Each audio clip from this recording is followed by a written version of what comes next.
What's good, YouTube? Once again, it's Kennard Vernon Stewart here for the podcast, and we are entering week 2 of the Auburn football fall camp as the Tigers get ready to take on Oregon in the AdvoCare Classic down in Arlington, Texas. Once again, it's Kennard Vernon Stewart here for the podcast. Always great to be an Auburn Tiger, War Eagle.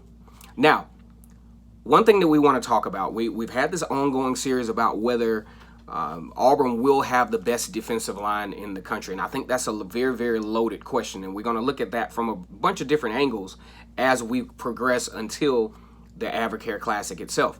Now, in the past, Auburn has had some really good ones. One that I always like to mention is Nick Fairley. And the interesting thing about Nick Fairley was his progression between sophomore year and junior year. Now, mind you, he was sharing a little time with Antonio Coleman and Antoine Carter, splitting some time there and sharing stats. But really only about, 14 tackles, something like that, 3 sacks or something in that regard. But the jump from the from the sophomore year to the junior year was absolutely epic. You're talking about 60 total tackles, a staggering 24 tackles for a loss, and just his presence on the field just always spelled domination. That's one thing, without even looking at the stats, that's one thing that you always remember, or at least I always remember about Nick Fairley, was that intimidation factor.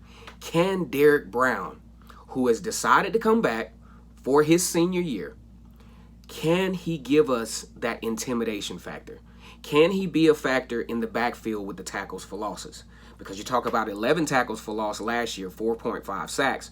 But then you look at a guy like Nick Fairley, who basically exploded and just took the college football world by storm with his 60 tackles, 24 sacks. He even had an interception his senior year, and just was just a absolutely intimidating player on his way to a Lombardi trophy. Now, NFL outlets say, matter of fact, I saw this article this morning, NFL outlets project the potential of Derrick Brown to be really huge because they project that he will be a top 10 draft pick this year, and more than likely will be drafted by the Oakland Raiders.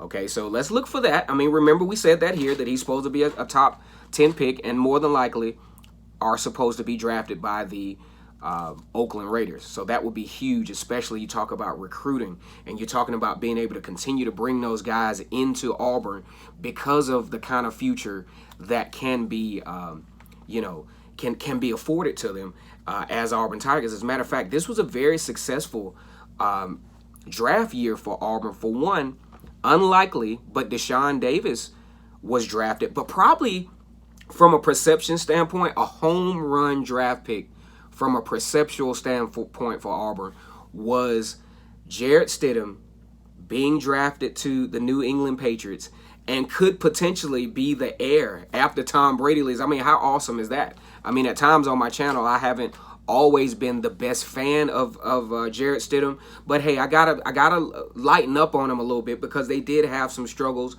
with play calling. Offensive line was a little shaky in some spots. But big shout out to Jarrett Stidham, who appears to be, translating his talent to the NFL as it was predicted that he would be. Now back to the defensive line. There were a lot of, Marlon Davidson even said that he felt like there were a lot of tackles, a lot of sacks that he potentially left on the table. He's doing some better things with his nutrition, having a much more leadership approach. He's coined this as his team, which is definitely something you got to have. If you're going to have the experience advantage, you definitely have to take ownership. And that's what it sounds like in the SEC media days, is that, Marlon Davidson is beginning to take ownership. Got to have more production from Nick Coe.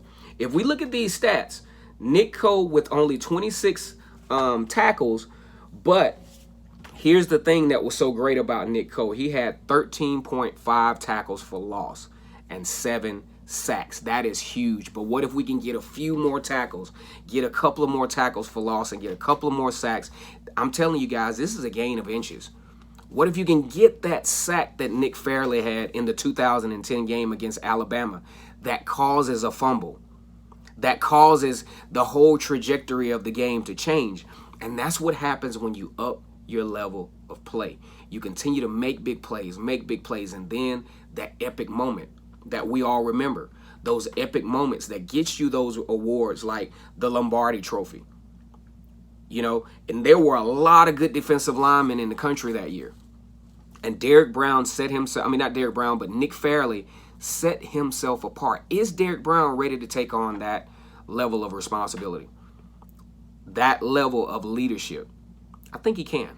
I really think he can. And it's a great thing for Auburn for him to have returned, as basically it could have been a redemptive type thing. Maybe he feels like he didn't leave enough on the field. Maybe he sees an opportunity that, you know, has been sold to him. I mean, you got a wealth of experience coming back for the Auburn Tigers. In years that Auburn brings back a good level of experience, they're usually successful. 2004, nothing but success. 2010, nothing but success. 2013, very successful season. 2017, got it together there in the end and made a nice run, had an opportunity to win an SEC championship, be the first two-loss team to make it to the college football playoff. So, guys, experience means a lot. And the fact that these guys, they've been playing together, they know they haven't played up to the level that they want to leave as a legacy as being an Auburn Tiger, says a lot about their character, says a lot about how much they're willing to leave their stamp as Auburn Tiger. And, of course, the experience factor is going to be huge, too, because you're going to have three linebackers that are going to be largely inexperienced. Jacoby McClain, Wooten, and KJ Britt, and potentially we're hearing some nice noise out of Auburn that Owen Pappo, who is what was a very decorated five-star recruit out of Georgia, could be in the lineup at some point, if not, you know, for the Advocate Classic. But when you have that solid defensive line, these guys, like I said, have a lot of experience, have a lot of leadership, have been there. That's the thing. You want to look at the guys have been there, played against Clemson, played against, Washington, have played in the rigors of the SEC and knows the level of physicality and knows the type of mentality that you have to have when you prepare for those games. And those kind of things are absolutely priceless. When you're talking about going into a season with an inexperienced quarterback, with an somewhat still trying to figure some things out at the running back position, just a lot of loose parts. But if you can have that solid defensive line in place, that solid offensive line in place that played, kind of struggled last year. But one thing about it, guys, when you do struggle, you can actually learn from those struggles. Hey, I gotta approach this thing a little different. I should have maybe taken this angle, but didn't. Those are things that become very important from an experience factor. We live that in our everyday life. There's some things that we royally screwed up, but we were able to kind of reel those things back in and it pays us dividends later on.